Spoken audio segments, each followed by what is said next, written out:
Smoking and no ignition does it always mean carbon buildup. That's not the only cause. Carbon buildup happens when the air-fuel ratio is off, leading to incomplete combustion and residue formation.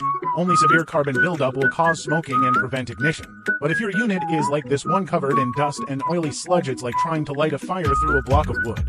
Fuel can't flow properly, and there isn't enough air either. If you do this, your diesel heater definitely won't ignite. So when using a diesel heater, make sure to clean it regularly and keep the fuel line and burner holes clear. lfbros.